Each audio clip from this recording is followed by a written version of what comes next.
there's a mess left behind. You experience that in your own life? If God showed up and made a mess, because things can't be the same. Things can't be the same when the Christ child shows up. And at the same time, I see God the Father looking over that balcony with his hands white-knuckled on the edge, watching his baby boy. Watching his baby boy grow up. Watching his baby boy head towards one thing. One plan.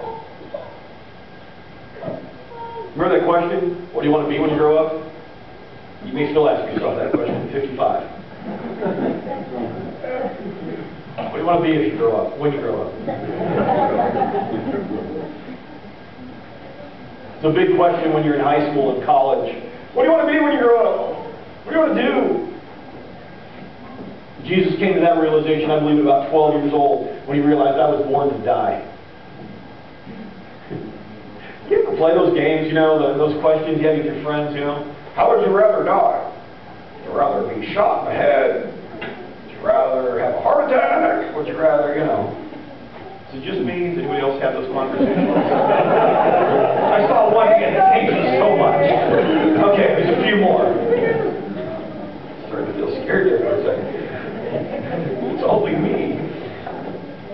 Imagine if your realization came to me, I was born to die, and not in a comfortable way. One of the most horrific deaths ever. Because this is, again, humanity and divinity running into each other. And it seems that whenever that happens, a mess gets made.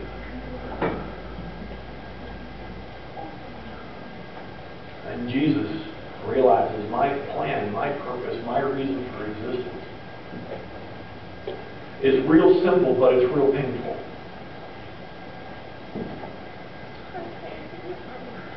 And can you imagine for 33 years, minus 12, 21 years, walking through life knowing that's coming?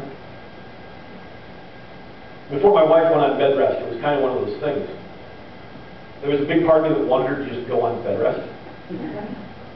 Because it was coming, and it was just a matter of when's it going to happen, and sometimes it's just easier to know this is what's going to happen rather than the inevitable just looming behind you. You know something bad's going to happen, so let's just get it over with. For 21 years, he knows this is coming. And every time that he walked into Jerusalem and saw along the path crosses with criminals lined up, and his disciples are chatting about the latest miracle and the latest who's who of who's following the crowd, in his mind was, that's going to be me. 10 years, 5 years, 2 years, 1 year, 6 months. Why? This story is so unbelievable. It's either got to be true,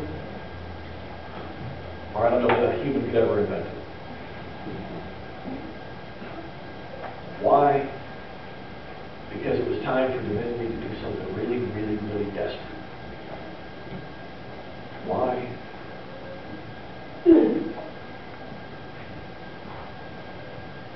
Because God is really, really, really passionate about being with you. About being in relationship with you. And it hurt him so deeply to think of spending eternity without you. And when I say eternity, I'm not talking about dying in heaven and eternity and later. I'm talking about what Jesus said when he said, this is life eternal, to know you, Father. To know you. Not to know of you, to know about you, but to know you. To be known by you. To be in an intimate relationship with you. God's greatest passion is to be in relationship and in friendship with you.